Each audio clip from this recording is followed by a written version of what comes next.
Welcome to Daggers and Shadow Daddies. We're your hosts, Ryan and Adriana. Buckle up, Buttercup.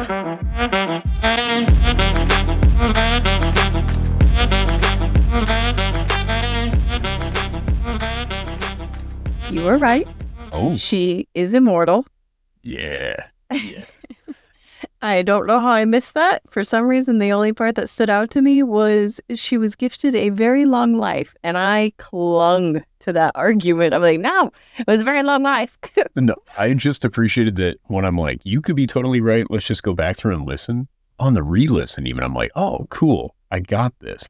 And you're like, no, listen. She does say she has a long life. I'm like, yeah, but that's in addition to being immortal. It was just within 10 seconds. Yeah, it's a really fun. Immortal. And she was gifted with a very long life or something like that. I'm like, I don't know how I missed it. Well, I'm going to be honest. I look at this not as a negative for you, more as I think the writer could have done a different thing than just reiterated 10 seconds later in a less specific way.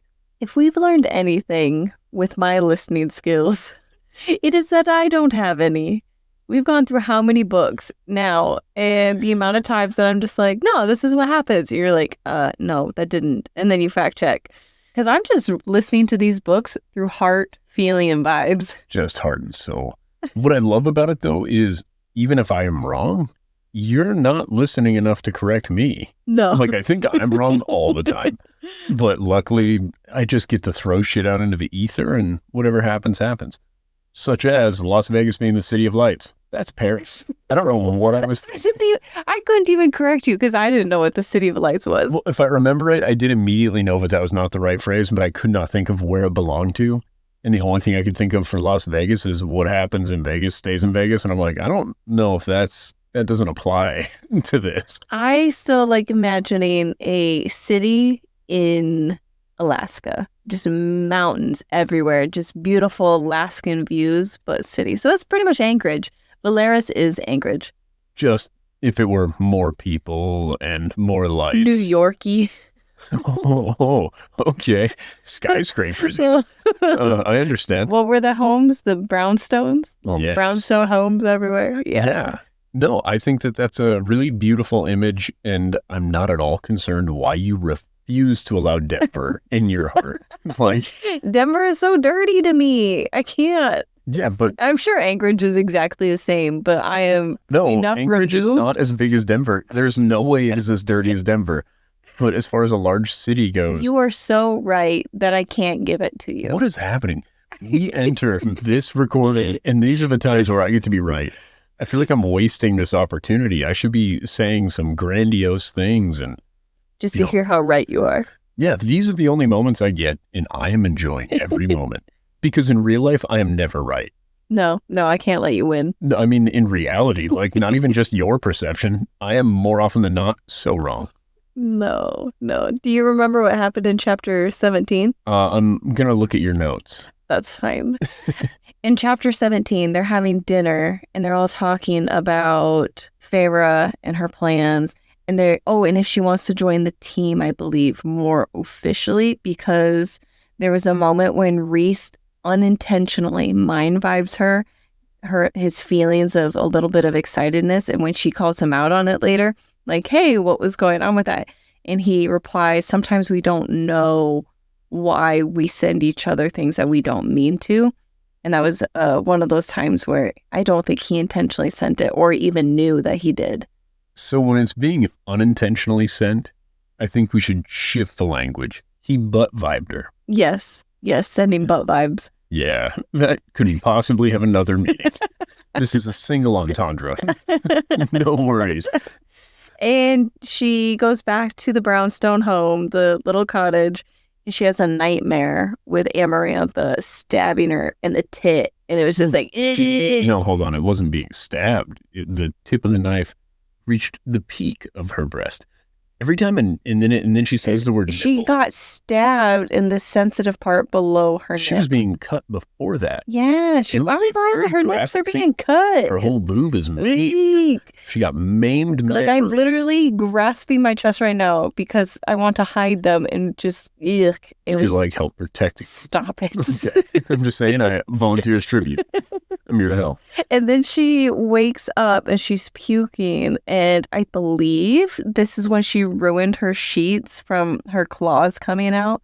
And he was there and he pulled back her hair. It was just like, I even just had a moment where I just like flung my hand over to make sure. I was like, did you hear this? That is just, he's holding her hair back. No judgment, no nothing. And then she goes back to bed and all the sheets are just cleaned and prepped and ready. Yeah, well, they Loved could also magic the bed to be just as it were before. Yeah, but he did it. No, I'm not disagreeing. Or and I think he it's put in crazy. the effort to go ask the Her other two. hair. And I wonder, like, if he's one of those people, like, he was fighting back the urge, like, when she made the noise, if he went, also, you know, he was, like, using magic to try to control the smell entering. Yeah. Because, like, that acidic, biley smell, some people can't handle that. Well, it just kind of reminds me of a night out of drinking and you're just hurling in the toilet and holding hair up and Yeah. yeah. It's a good thing I quit drinking before I grew my hair out, because you would not hold my hair. You've done it for me. Yeah. But it doesn't gross me out the same way. I assume that's where you were wondering if he was trying to hold back the nausea. If you were that guy when holding my hair, you're just like,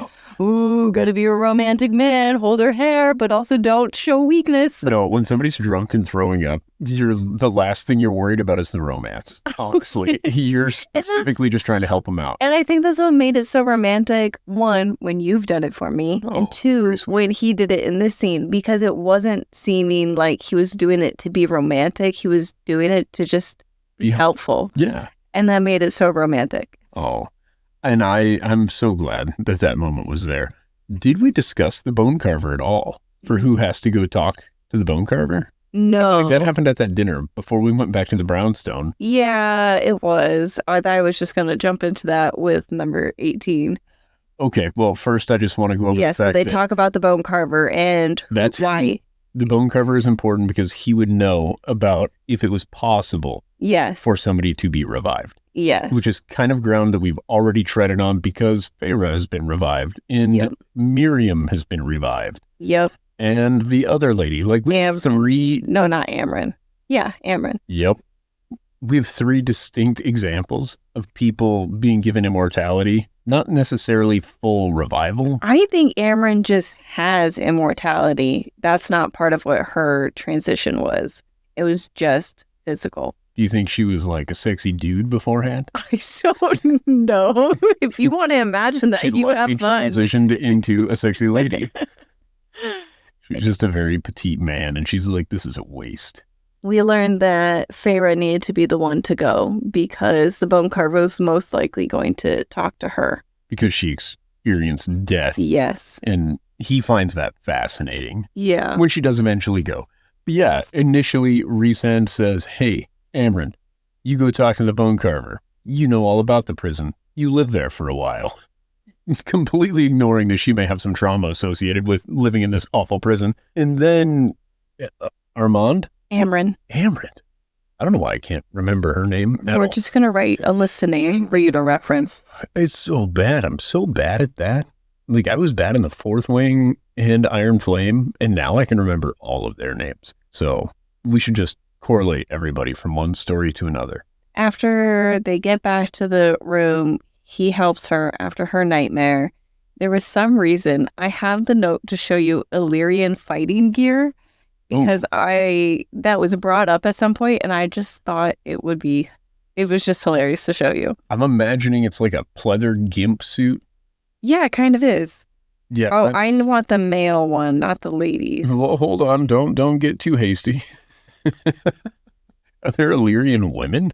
We haven't met one yet. No. Oh, because they turned into breeding stock. Yeah, so messed up. Well, yeah, but now I feel like we're being culturally insensitive by imposing our own views. Oh, I put in Illyrian fighting leathers men. Oh, just a bunch of leather daddies. You know, This is what I wanted to show you, where their entire chest is like exposed, and it's Yeah. like not actually that good for fighting and Well, this would whatnot be to great for expose fighting. chest. because you have shoulder pads, which Yep. everybody knows is super helpful for mobility. Yes. And just the only part of you that's covered is your penis and your lower 3 abs.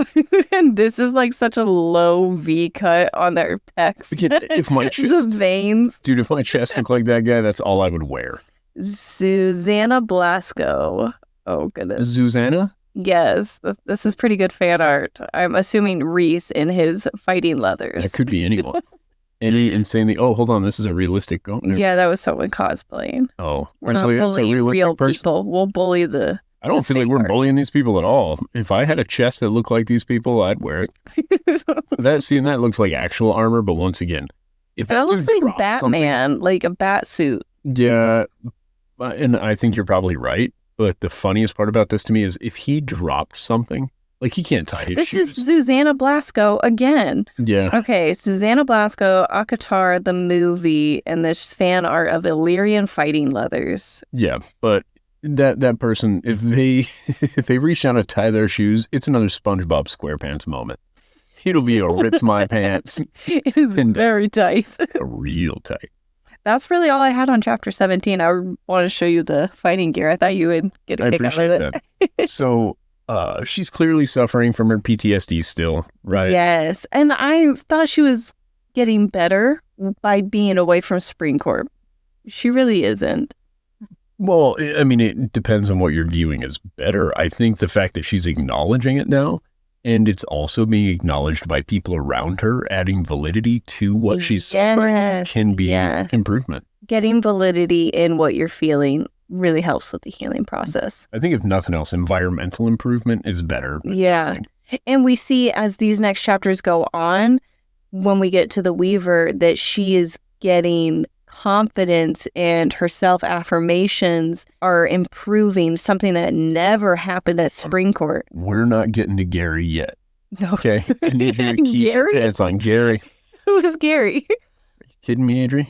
Gary. All right. So we're going to just touch on this so that you are prepped and ready by the time we get there, right? When I say Weaver, and perhaps she's in the dream court, what kind of Weaver would she be? Are you thinking of the song? Ooh, dream Weaver. yeah, I am. Is it Gary who sings it? Yes, it is. First of all, let me show you a picture of Gary Wright.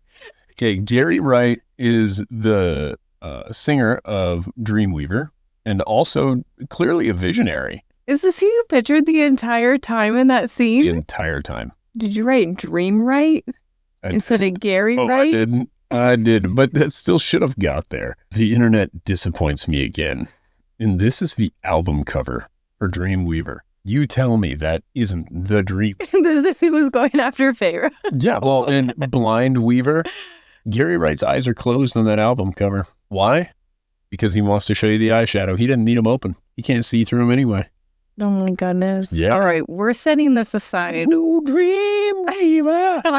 I'm moving you forward Go ahead. to chapter 18. It'll be 1 step forward and 2 steps back. As long as you're ready for that, I'm here for it.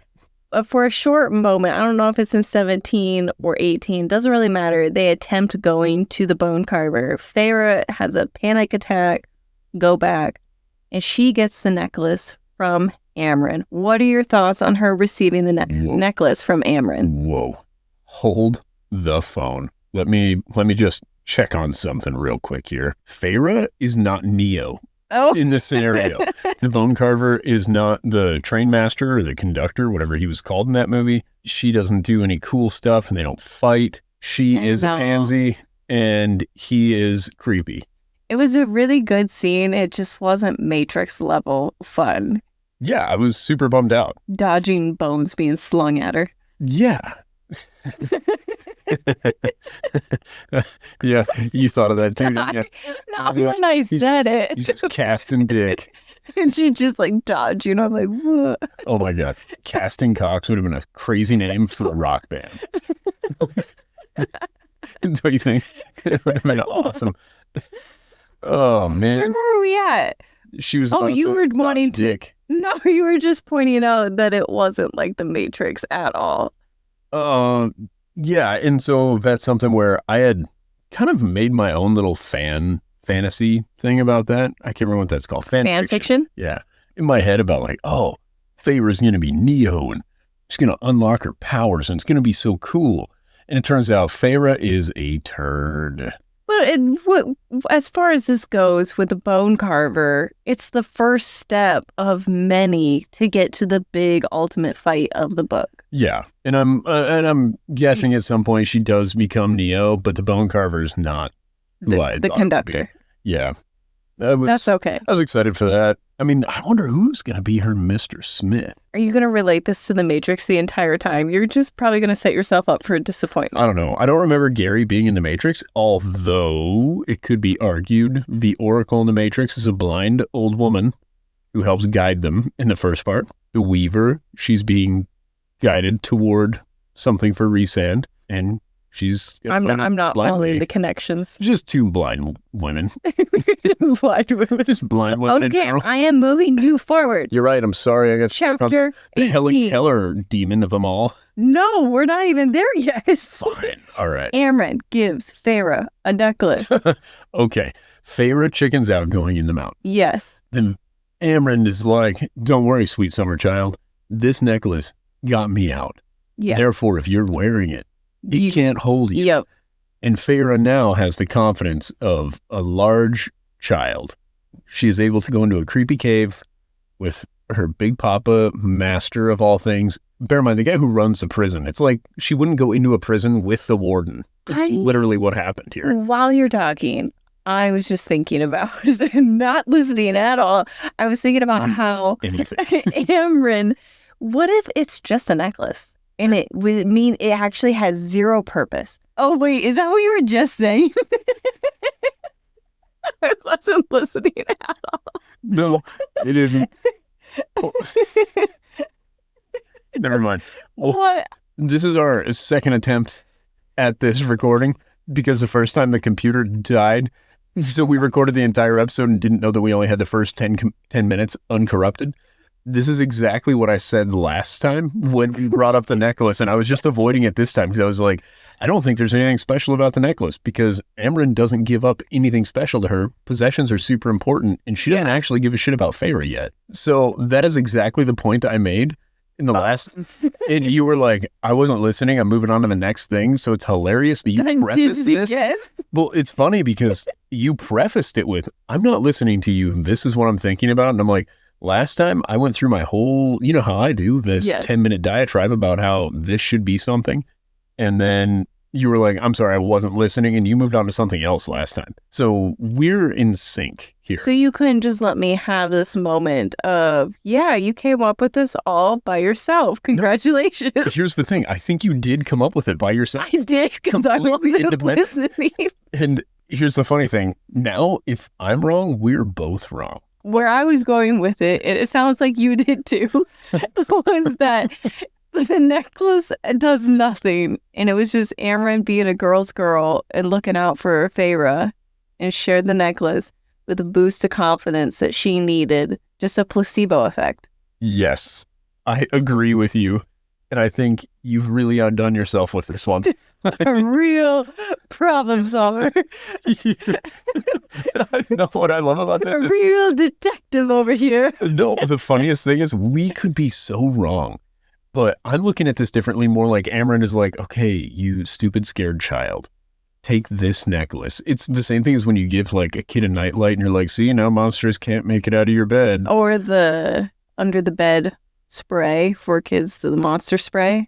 Honestly, I didn't get that as a child, and I didn't get it for our kids. We didn't do it for them. They were never scared of monsters under the bed. No, although I traumatized our son with a puppet of Kermit the Frog. Yes, he did have puppet. He still doesn't like puppets. No, he doesn't. He's a teenager. I think I really fucked up.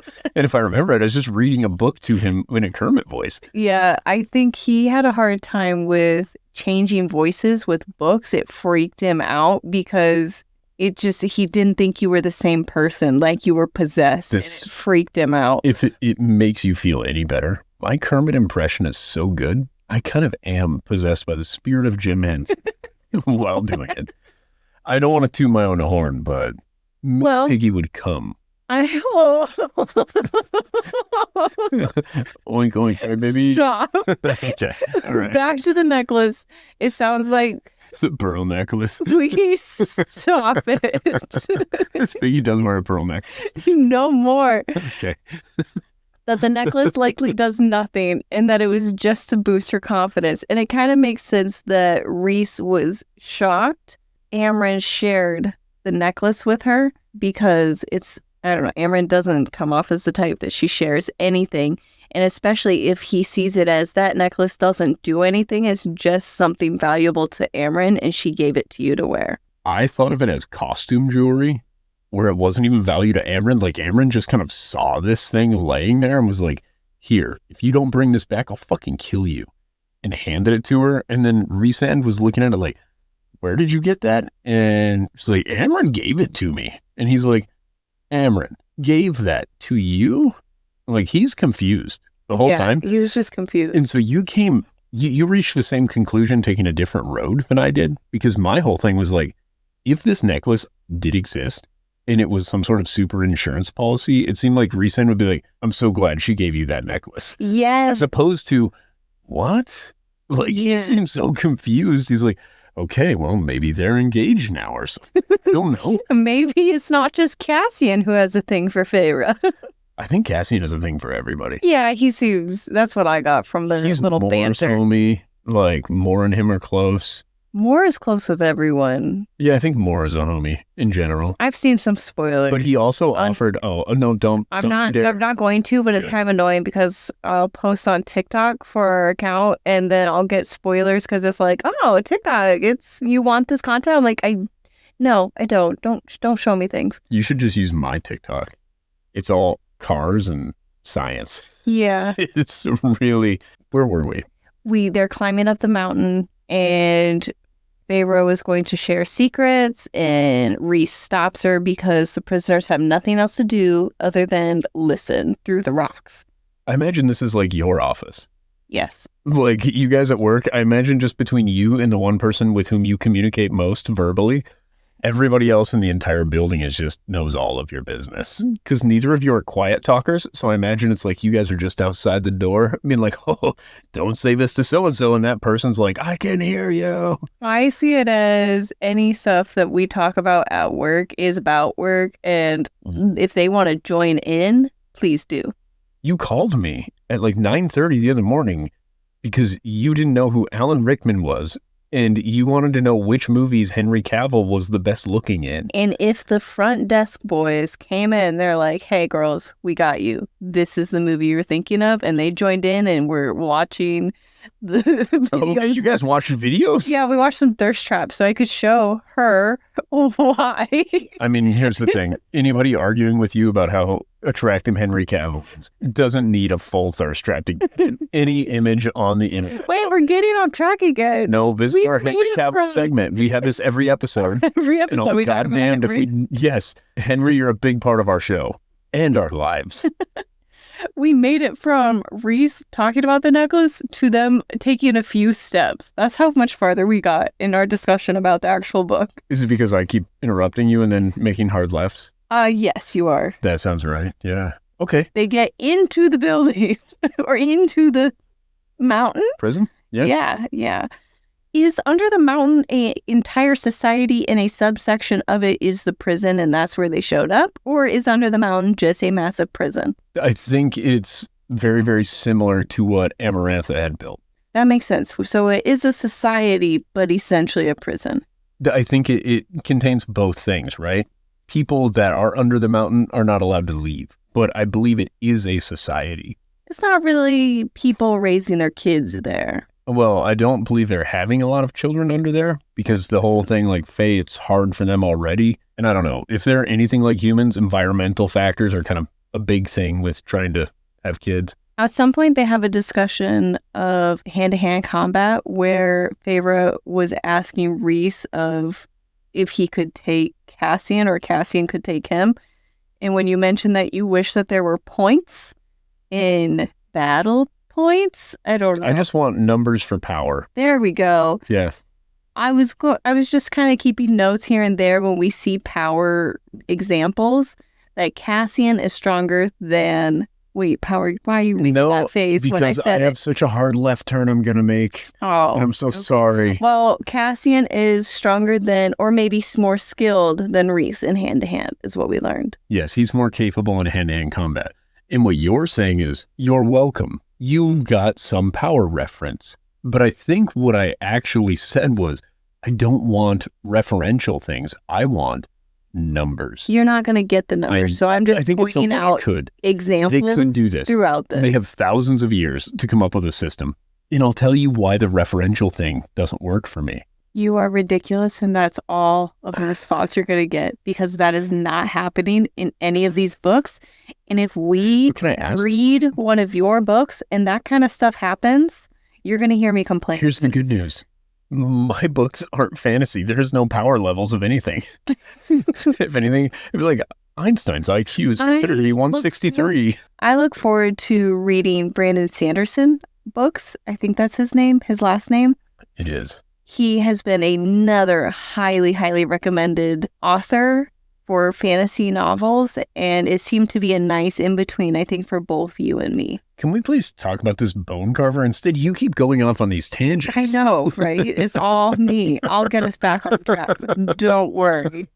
I'm very excited for Brandon Sanderson's stuff, because I have also heard very, very positive things about all of his books, and he appears to write one every 3 weeks. Yeah. So that's going to be handy. I was incredibly impressed with the bone carver voice by the narrator.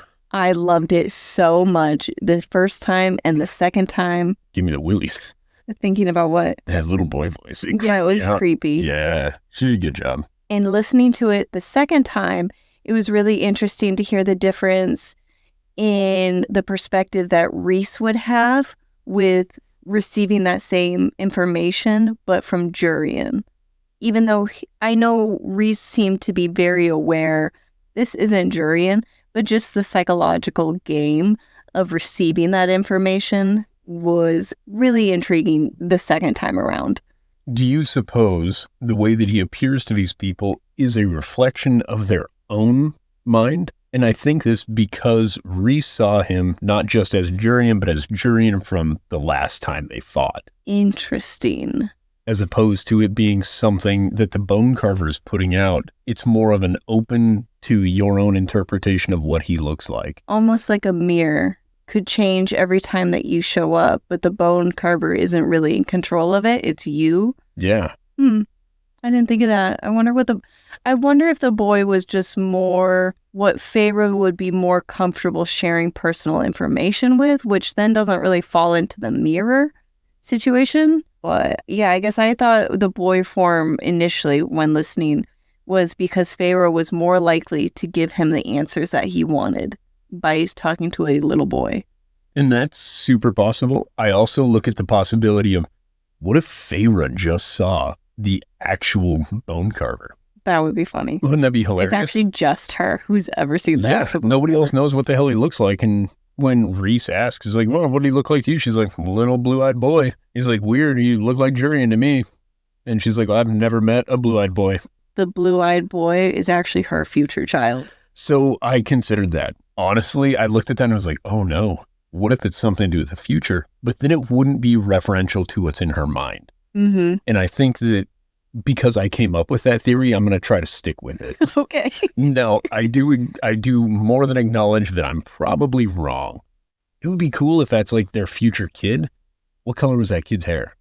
I don't remember. Okay, because if he was a ginger, we could know more than likely who that kid belonged. Oh. You know what I'm saying? The blue eyes. And the blue eyes could be Rhysand's kid because his eyes have been described as violet and blue. Yes, violet and blue. I find those two colors to be very different. And it did go back to describing them as violet in these several chapters. Yeah, I would say 25% of the people I've met in life have blue eyes and 0% of them have violet eyes. Do you think Mika is actually... Why are you looking at me all crazy? What's Mika? Or who? I could be brown, I could be blue, I could be violet, this guy. Somebody sings that. Okay. I just want a podcast where we just talk about music references to everything. Well, you're doing it. I am the master of my own domain. Now, back on track. Yeah, come on, Adri. To the bone carver. Yeah, get it together. This is where I need you, because in this moment, I kept thinking about how I would need a notebook or a recorder if I was in this stressful situation, gaining information from this man for your entire mission. And in order to save Perinthian, I don't know how they remember any of these things. I don't remember all of their conversation. I know that we talked about the cauldron, and then I started getting hung up on weird details about the size of the cauldron. But what do you remember of more about their conversation? Okay, so to start with, he's like, what was death like? Was there anything after it? Yeah. And she's like, nope. I went straight into his head. Well, he starts off with, are you afraid? And the one thing Rhys said was, do not lie. Yep. Like, and he didn't really discuss the consequences, but we assume instant death of some sort, right? So he's like, just be honest. It's going to be hard for you, but fucking be honest, lady. So Bone Carver Kid, he's like, are you afraid of me? Oh, I kind of wish we had the narrator. This one is terrifying. I know. She did such a great job. Anyway, and she's like, yep, I'm horrified. And he's like, good, you're honest. He's like, so you died? She's like, yep. He's like, what do you remember? She's like, oh, the feeling, the whole thing. I remember the feeling in my neck and the sound as it reverberated through my body and my neck breaking, and then being pulled and seeing what was going on through his perspective. And that was Rhysand, who she referenced. And that is where I wanted to point out, I don't think Rhysand knew that she did that in that moment. I think his face went white. I think it did, but I think Rhysand was aware of it. He had grabbed onto her soul. I don't think that he was aware of it. She was situationally operating. Does that make sense? Yes, and I'm hoping that they have this discussion later. So far they haven't. They've been through a lot. They better sit down and talk about this. Either when Amren talks about the necklace, and they're all just at the dinner table having a grand old time and getting all these little details out. Because I want to know if Rhysand knew that happened when she died. But I really like that. I'm not done yet with the Bone Carver, though.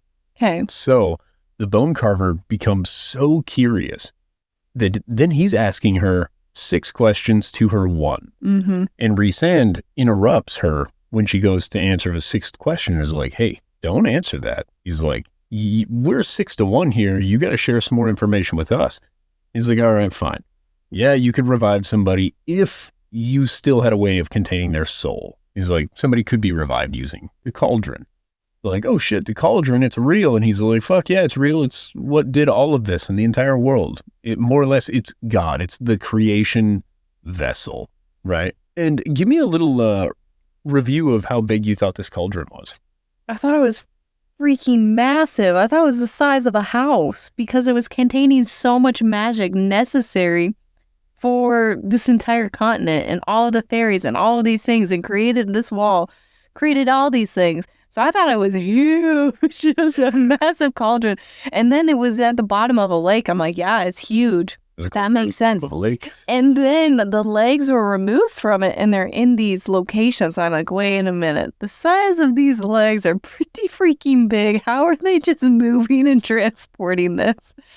And I'm pretty sure it's a regular size cauldron. It's just a really high concentrate of magic.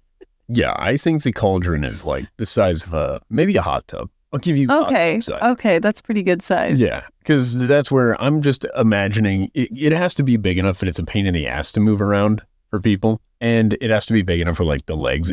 He brings up that it was a challenge to remove the legs. Yeah. And the whole point of removing the legs was to limit the power somewhat. Mm-hmm. So there were 3 legs. They were placed in churches, right? And then Rhysand's like, oh shit, that's why the churches were robbed. Then he brings up that there's this magic book. Now, the magic book will allow you to cancel out the cauldron power. Do you think Jurian is going to be revived in this book? Yeah, 1,000%. Okay. Do you think so? Do you think the wall is going to be taken down in this book? Yep. Okay. So both bad things. All the bad things that could happen will happen. Yep. And I think that's going to happen because it's brought up that the cauldron has a limited supply of power. So I think that the amount of power required to do the things that the King of Hybern wants done will mostly deplete the cauldron. Therefore, we now have these major issues to solve without our god power, where we just then take the cauldron and use it for quick fix. Mm-hmm. I think that would have made this series 2 books long, knowing there are this many more books. There's more books, another book on the way, and a whole other series. I think maybe in the same world. Yes, The Glass House one. the Throne of Glass. Oh, what the hell? I think same. What is it called in the same environment? The same universe. The same universe, different timeline, I believe. Interesting. So far, this book is really awesome. Mist and Fury, and everyone on Book Talk and friends were saying you have to get through The first one. Thorns and Roses, right? Yeah. You have to get through Thorns and Roses first to enjoy Mist and Fury. And I believe it's kind of the same. This series is really good, but Thrones of Glass is the absolute best. See, and I think that's really interesting because I think there's 11 other tracks besides Dreamweaver in Gary Wright's famous album, The Dreamweaver. And you got to get through those other 11 to get to the gold that is Dreamweaver. He asks Rhysand a question. Rhysand is like, he's like, tell me a secret, something that you haven't told anybody else. Rhysand's like, yeah, my knee's been bugging me a bit since I busted it up. I don't think we. And he's like, that's why you're my favorite, Rhysand. Sorry, I was going to go through their whole. Yeah, you're retelling the book. I know. I get long-winded, but I haven't made a left turn in a minute. You're doing great. I'm really proud of you. It's also not true. I made left turns during this conversation. I just got done talking about Gary writing. My last question for you is to hear your thoughts on the bone carving. When the bone carver says, I will carve your death into the bone.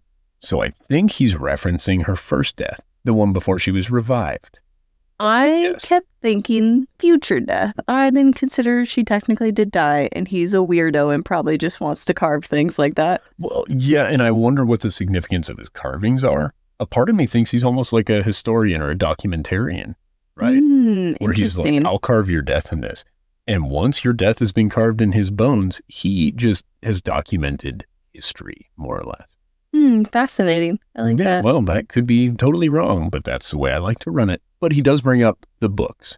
That's the last thing because I think that's another MacGuffin. So we need to discuss it. What does MacGuffin mean again? Plot device. It's a thing you're chasing or a goal that drives. Okay. Yeah. You need something to incentivize the plot. We have 2 books to go retrieve, which falls into chapter 19. They go back, they share what they learned, they come up with a game plan, and they discuss the Weaver Challenge. And when I heard this, I pretty much thought he could have imbued, whatever the term is, anything, and just hid it in Valeria if she had to go find it. Okay, we're going to get right into where you're at with that. First, about these books. The books can only be read by somebody that has been rebuilt or reborn. What was the word he used? I wrote it down. Reforged. Yes. Okay. Is the only way the books work. Therefore, we only have 3 possible people who could read those books. Okay. And then probably Jurian. And Feyre just recently learned how to read, so. Yeah, but it's probably in an ancient language. It is. I like to think that she's like, I wanted to learn to read, or this is why you wanted me to learn to read. And then I'm like, yeah, but you just learned the language that everybody's been using this whole time. She points that out. Oh, does she? Yeah. Okay. She says that you want me to learn how to read. And then she has, I think, an internal thought about how it's probably not even in a language she would even be able to comprehend. Yeah, but magic, she'll speak in tongues. Okay. Snake church. You know how it works. We all know. I just thought he could have literally hid anything else. Why the Weaver challenge in order to challenge her? And I also wondered when this scene was happening, we now know this didn't happen, but if she would have accidentally grabbed another item from another High Lords within her. Oh, no. So I think that he wanted her to go retrieve the ring his mom put there for safekeeping so he wouldn't waste it. Because he was probably a horny young dude and his mom's like, hey, don't go marrying the wrong girl. Do you know the song Shop Around? No. Yeah, you do. My mama told me you better shop around. You know, don't go marrying the very first one. Pretty girls come a dime a dozen. Try to find one who's going to give you true lovin'. I think I now know enough about the song to know where you're going with it. It's a great song from the, I'm going to guess, 50s, 60s, something like that. So he made her get his mother's ring to propose to her. 2 purposes, right? His mom was like, hey, you can't go in there and get this ring because that'll cause an international incident. Because the Weaver, yeah, I thought you that refer to as Gary. Gary is the Weaver. Gary is the boss of this land, and this land operates on its own rules, right? He mentions that he's like, hey, here, it's not about high lords. It's about whoever's the toughest motherfucker runs it. And that's Gary. So Gary's got the ring. His mom placed it with Gary because whomever he would eventually want to marry someday, they're going to need some really tough kids. You better marry a girl who's tough. I took it as his mom did not want him to have it. Ever? Because if he wasn't able to get it without destroying everything or whatever the consequences were huge to where he wouldn't even be nearby or intervene if needed. He did not say he would not intervene. That's why he stayed close. If need be, he was going to cause an international incident. Didn't end up happening because she's the Rizzo. You know what I mean? No. Pitcher for the Cubs. It doesn't matter. She throws a brick. Yeah, sports. She throws a brick at 200 miles an hour and pelts Gary, who's blind, just trying to wander through her hoarder house. Like, she's like, who's here? And Feyre's like, I saw Gary as just a knitting girly. Yeah, I mean, she just wants to knit. But using people to do it. I bet those people showed up to steal things. Or retrieve them. How did they get there? I think they walked through her door. And his mom dropped it off there to be left there. I think it was like a basket. I don't know how it was dropped off, but I don't think that she was risking her life to drop it off there. I would agree. But again, the point I'm making is that's definitely going to be the ring that he uses to propose to her. And it's a magic Jewish ring. That just pisses me off that he would do that, make her go retrieve the ring. But they bring up that it's a sapphire with the Star of David in it, right? So here's my question. Do you think if she gets pregnant while wearing the ring, the baby comes out circumcised already? I'm not giving you any satisfaction. I am getting you back on track. She goes inside. The Weaver is there. She's looking for the item. She gets the ring of Christ. Yes. Do you think the song had any meaning? Dreamweaver? Yes, I do. I think when Carrie sang it, it was about 2 sisters. And then I kind of quit listening because my heart rate was going up in this scene and I was starting to panic and I'm like stressing out. I'm just like, Feyre, stop talking to yourself. Just go get the freaking thing and leave. I think really what happened is Gary had that one big hit. It was just workshopping. You know? It was workshopping some new things. Yeah. Just minding her business. Don't you think? Yeah. I mean, imagine you're in there, you're sewing people, having a good time. You're having a good time, right? But you've been singing Dreamweaver to yourself for the last, 700-800 years. It's time to crank out another hit. Now that stupid song is just stuck in my head. Isn't Dream. Yes. Yeah. Oh, we're probably going to get DMCA'd because I did such a great job. Yes, it's a great impression. Thanks. You're not going to believe this. My Kermit is good. The rest of them are garbage. I can do Morgan Freeman and Kermit the Frog. This is the only 2 impressions. No. I felt so bad for the Weaver when she threw the candle and the Weaver, rather than being like going after Feyre, she just is crying over everything being burned and she just wants to knit. Well, and there's so many things going on here. You broke into a blind woman's house. Yep. Burnt it down. The Weaver is and a victim. Assaulted her. Yeah, the Weaver is just trying to protect. Stealing something that isn't yours. Yes. Yeah, no, I agree. I think this is another example of where if Feyre does become important and like she becomes queen, she owes her an apology. Yes. She got to be like, Gary, I set it up. Just calling the Weaver Gary. I'm sorry. Would you prefer to call her Mrs. Wright? We can call her whatever you'd like. The Dream Weaver. Oh, maybe it's not Gary. Maybe Gary was singing about her. Maybe she's the subject. subject of hit single from Gary Wright. Doesn't have the same flow.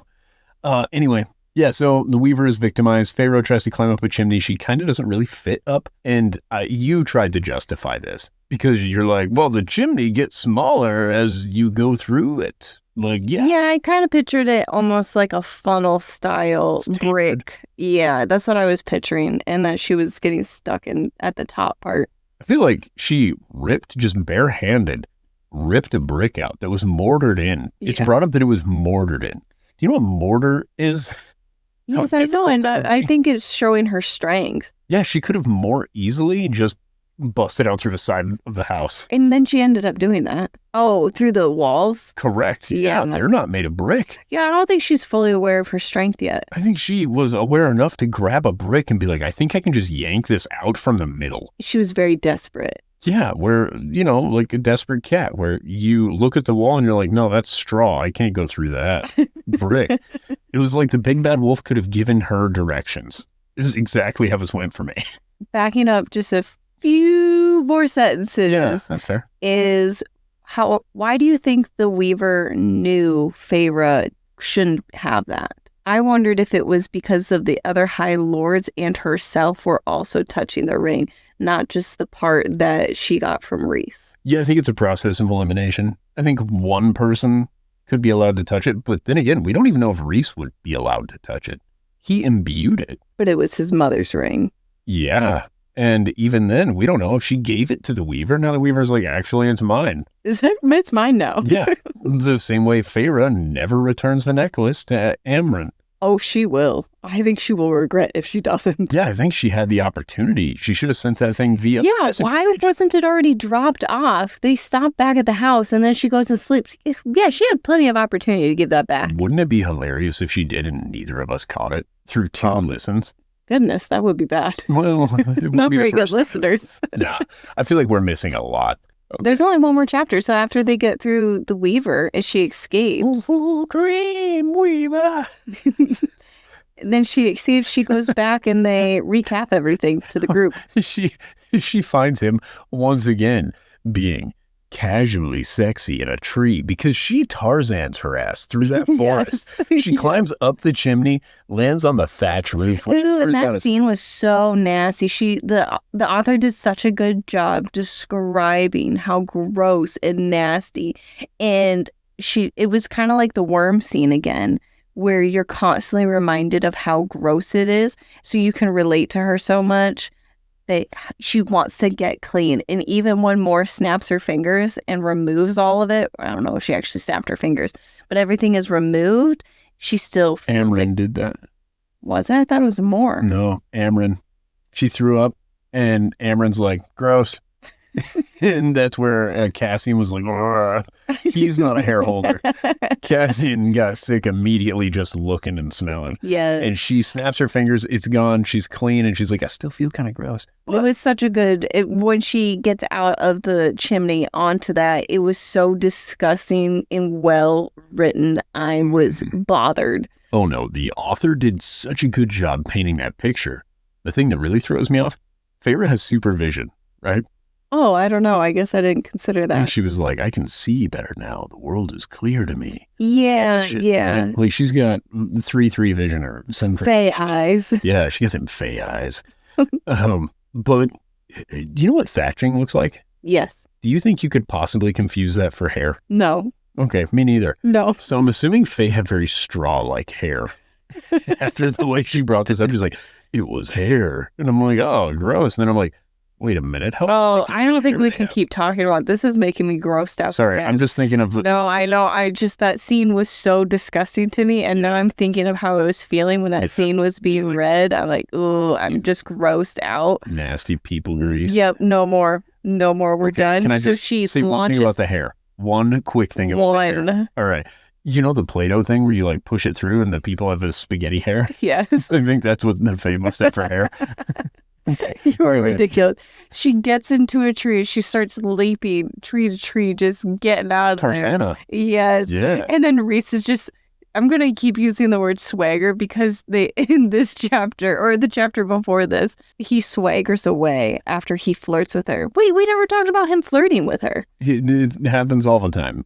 He's constantly flirting with her and he's constantly swaggering and his muscles are constantly bigger and more defined than she remembered him from 3 minutes ago. I think at one point you described him glamoring himself to be bigger and bigger and bigger every time that she needed him. Like, at a certain point, there has to be an upper limit.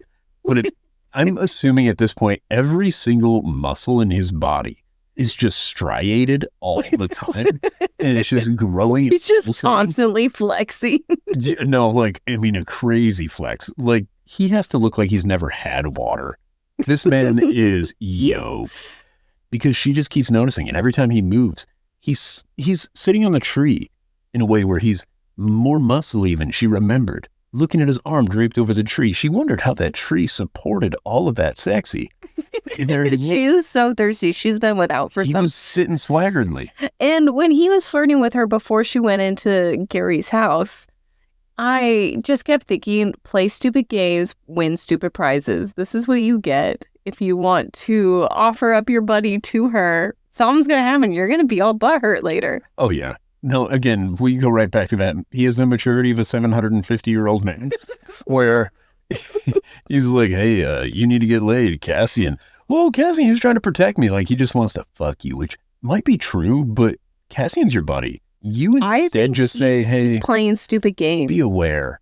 Well, maybe, but then he also seemed hurt by her answers. So I think he was asking to hear her say, no, stop it. No, I don't want, no, I'm good. For my men, almost exactly like you, but not in the same way that he's almost exactly like you. Like in a way where they're not quite as good with their hands. Like, I think that would be the best part. If she was like, I don't like the toughest hand-to-hand combat guys. I like the second toughest hand. I like those ones. Yeah, like, yeah, don't worry. I'm not into him. Yeah, okay, so he's taller and bulkier than you, but I prefer him a little smaller. And he's like, oh, you mean like Azrael? And she's like, no, I like the other kind of shadow wielder. You know, who's like the second best at hand-to-hand combat and also has at least 3 homes that I have been in. I prefer a real estate mogul. Like, I think that's really what it is. That's the only thing that could have possibly made him feel better. He's like, no, he must have a nice brownstone, a mansion on a mountain, and then a windier one on a different mountain. I just like a place with a view, you know? Because she even brings up the view in the brownstone. She's like, I walk into the bedroom, curtains open. She's like, I'm looking out there in the yard. And I'm like, what are we doing? Why are you looking outside? You were just in 2 mountaintop palaces. And now you're like, but I like this view too. I'm going to bring you back to her leaping from tree to tree. Now that we did go back to them flirting. Yeah. And he just grabs her and goes. Yeah. Doesn't even talk. It was actually kind of nice because she was just so fatigued. Oh, it was nice because she finally shut the fuck up. No, I'm just teasing. You were so mean to Feyre. No, I like her. I don't dislike Feyre. She's just not my favorite character. I like her. I would say she is in my top 7 favorite characters so far. She's just behind Gary and me. No, here's the thing. She will get better for me. But as it sits right now, she's too much of a MacGuffin in and of her own self. I love using that word now because you were like, I don't know that word, and it's a fun one to say. I just keep thinking MacGyver every time you say it. And I'm like, no, this has different meaning. I think McMuffin sometimes. She's such a McMuffin. But yeah, I think right now, like, her powers are sort of a MacGuffin. Like, we got to find him, and that's going to drive the plot forward. There's a lot of MacGuffin. You're ridiculous. Don't ruin this book for me. I swear I'm not. I think it's good. I like Feyre. Yeah, I think that's perfectly fine. That's great, even. It would be horrible to be reading this and not like Feyre. Trust me. No, I'm just teasing. It was a joke. But I like Feyre. Leave there. She gets cleaned up. Yeah. They discuss a little bit. They go back to the brownstone home. I think there's not discussed their falling yet. So he winnows her. When they winnow away from there, they winnow up in the air. How far in the air are they? 5 heartbeats before they land. If your heartbeat is 60 beats per minute, right? Did you do the math on that? I 100% did the math on this. In 5 heartbeats, 60 beats per minute, they come out to just if their gravity is the same as our gravity. I also want to point that out. So the rate at which he falls is like 9.8 meters per second squared. So this could change if it's not 60 beats per minute, but at 60 beats per minute, they fell roughly 400 feet before they were. Oh, that's a lot more. I thought it was just a ridiculous number, 5 heartbeats. And I was just like, oh, that's such a short distance. The 5 heartbeats takes a minute if you're really calm. I wonder if the author actually did the math. I was like, yeah, 5 heartbeats sounds about right. Well, here's the thing. 5 heartbeats could totally be right, but also she just ran for her life. She's not rocking 60 beats per minute. Her heart's about to beat out of her chest. So let's say she's doing 120 beats per minute, right? That puts us around like the 170, 160 feet. Okay. Which is still quite a ways, but it's not what I imagined. They didn't really do anything when they were at the House of Wind. They didn't do shit until they went back to the Brownstone, correct? No, I think it's moments of showing how close they are and the more family aspect. This is probably one of the first times in a book or show that the characters go back and they inform the group. I do love that. That is something that's usually implied. I think this is showing how close he is to them. That after these things happen, so after the bone carver, he went back and talked to him. After he got back with Feyre, they were at his door wanting to talk to him. He's like, dude, just wait. But I think it's just showing how close they really are. After the Weaver, they go back and they talk to them real quick before going and cleaning up. No, that's a really good point. No, I like that too.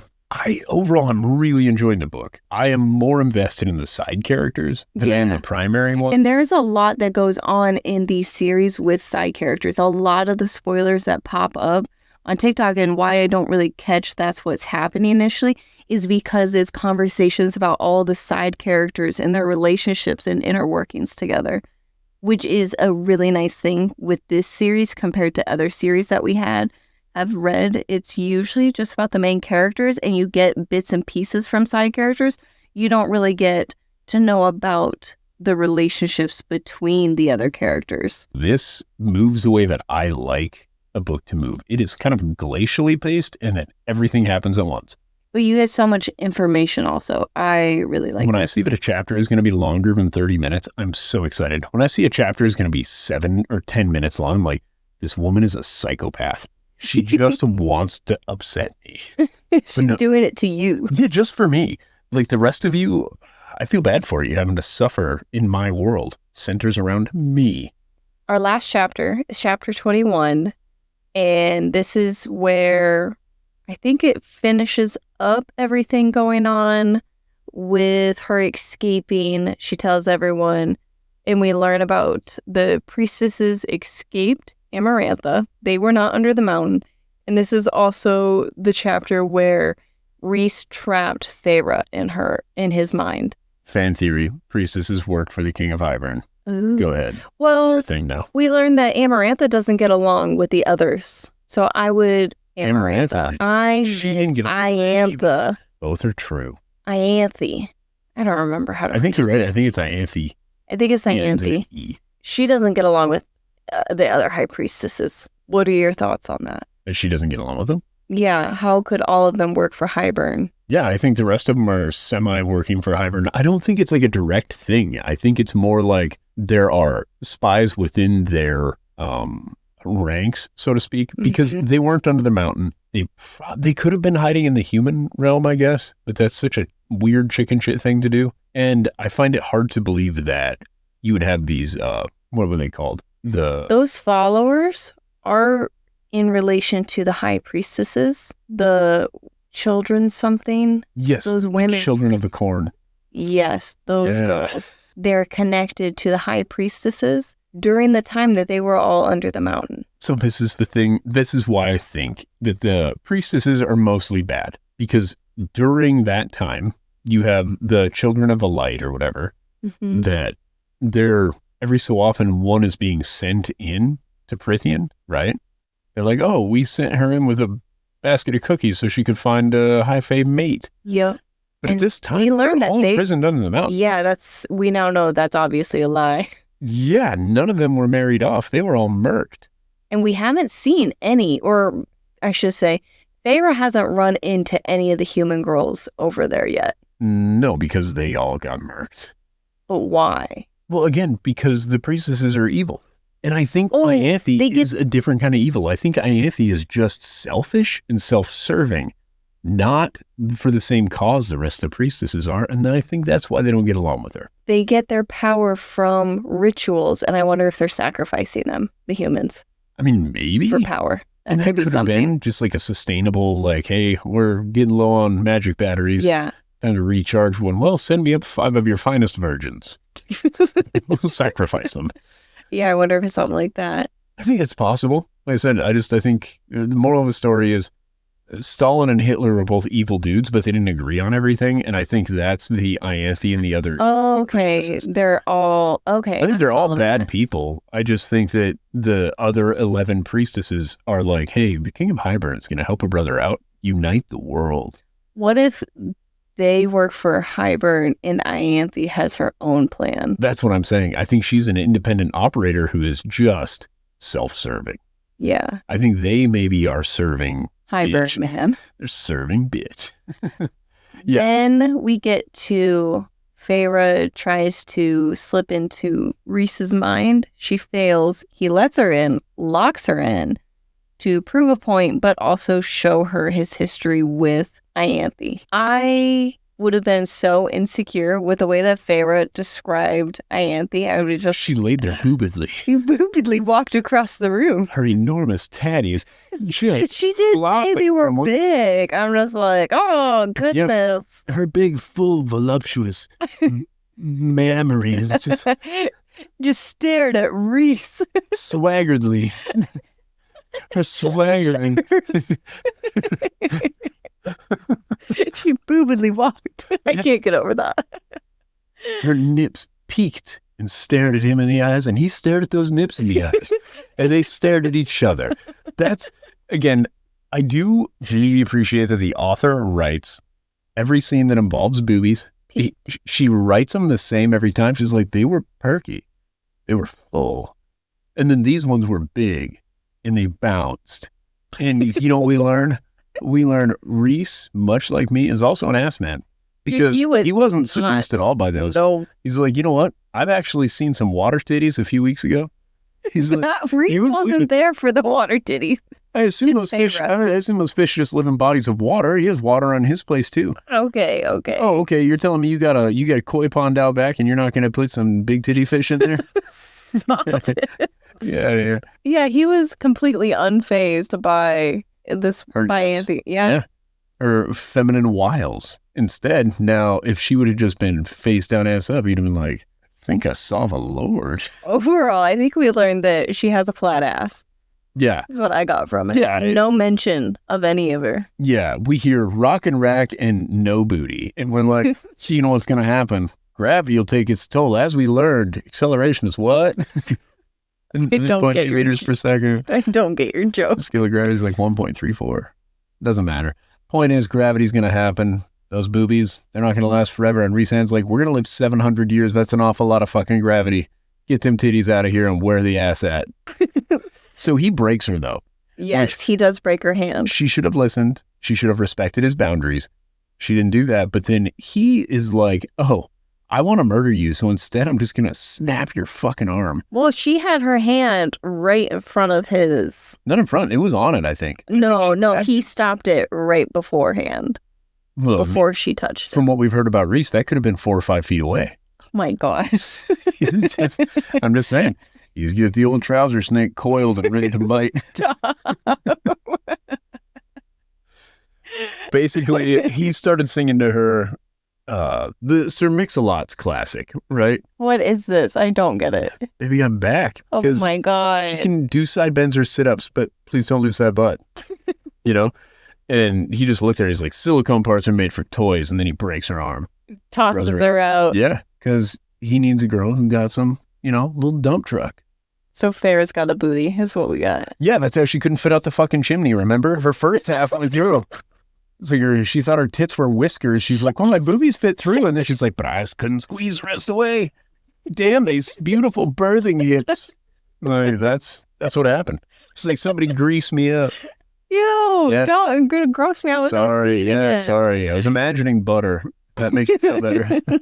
I butter somebody to push them up through there. I butter you. We need a note on here. Rhys, ass man? Question mark. I don't think it's a question. Rhys answered it for us. Because based off his actions. Yeah, and that's what's really important. But I do want to bring up, I do not condone him breaking her arm still. He could have just magicked her outside. Yeah, if he had the ability to hold her hand in a spot in this way, he could have just turned her around and walked her out. I think he used the law enforcement approach where, like, he probably just yelled down the hallway, "She's resisting," and then he just breaks her arm. He shut off the body cam. I'm telling you right now, very lives matter. Yeah. Sorry. I didn't have too much else after that. Well, I don't. Oh, I did. I had one other thing. Ianthe shows up to Spring Court, and I wonder if she showed up to that court because of Feyre, her being transformed. Totally possible. I also think most of the rest of the High Fae, or the High Lords that we hear about, have children seem to be grown, right? Yeah. And in relationships. There appears to be 2 eligible bachelors that are unwed High Lords. Wow, I didn't catch this. What are you talking about? Well, I could be totally wrong, but they talked about so-and-so, the book being left with so-and-so in his court. Terraquin. The Autumn Court. Yeah. I think that's how it's pronounced. I think that's it, Terraquin. Sure, I believe it. Summer Court. But then we got all of these references to these people's, what's his name's parents, right? Lucian's parents. They're still alive. Yep. Right? I guess we're not hearing about how these young Fae High Lords, at their very young, tender ages of 700 and change probably. Yes.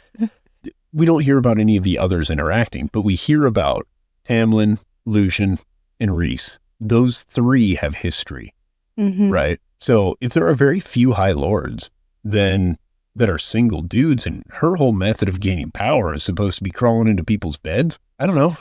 It took her 100 years to find her way into old Tamlin's court, but I think I'm confused. Where are you going with this? You said, I wonder if she went to Tamlin's court because of Feyre. Yeah. I'm saying, I don't think that's necessarily it. I think there are very few courts that would allow her in if her methods are to whore her way to. Oh, okay. Yeah. I was not following where you were going with it. I guess I'm looking at this more from the aspect of, if a woman tries to work for me and her method of getting there is by dressing sexily, you're not going to be like, yeah, I think you should just give her the job.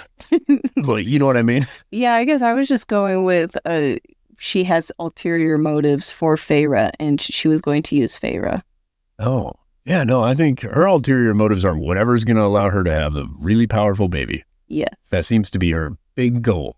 Oh, I didn't think she was wanting to have kids. It's the way she tried to sell it to Rhysand. Imagine how powerful our child will be. I don't see anybody else here who could deliver that to you. Ianthe into Feyre? Question mark? I don't think they can have children. I don't know how that works. Maybe one of them can magic a penis. Boom. And they're like, oh, you got a human one. It sucks. Rhysand is like, I have a horse cock, but not to worry, it's circumcised.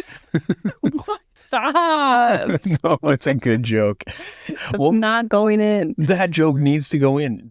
I didn't have anything else. Did you have any other notes? No, I didn't. I took very poor notes. No, I think that's really good. Enjoyed I mean, this. well, not good that you took poor notes. You know what I meant, but yeah, I think we got through pretty much all of the little sections. We now have a few more. What do you think? I lied. This chapter ends on Feyre becoming a foreign diplomat. Oh, yeah. They're like, hey, why don't you go schmooze the queens into giving us the book? Because if we try to steal it, it burns into nothing. Yeah. And they're like, don't worry, we know just the woman for the job. Feyre, the one who's known to win friends and influence people. She's great at first impressions. She's great at snap decision making. And she's very confident. I took it as she can represent humans because she knows what it's like to be human. Wouldn't it be better to just glamour somebody who's good at talking to people as a human? I think that these queens will have something to be able to tell with that type of stuff. And as we saw with Nesta, not everybody falls for glamour. I kind of hope of all the queens, one of them is just a drag queen. I think that would be That would be amazing. Right? I think that would be so cool. It's not going to happen. It could, though. It could, but I don't think it did. Like, she looks at the Autumn court one and she's like, oh, honey, you're more of a summer. I think that would be so cool. I am so excited for my fan fiction. You're just going to need to write your own book. Honestly, it's going to be so garbage because it's so much easier to critique than to do. Yes. Yes. So much credit to Miss Author and all of the characters. Yes. Everything. She did a phenomenal job. All right. Let's go and listen to the next 5 chapters. Okay. All right. I love you. I love you. You're my bestie. You're my bestie. It was a great time. We had fun. Now get out and go live your life. No, wait. No. Thank you all for listening. We appreciate and love you all. Please follow us here, TikTok or Instagram at Shadow Daddies Podcast. And then go live your life. Bye. Bye. Get out. We're done. This was Daggers and Shadow Daddies. Now it's my time. Toodaloo. It was fun for us. I hope it was fun for you. But that's all we've got. Goodbye. Come back in a few days. We love you.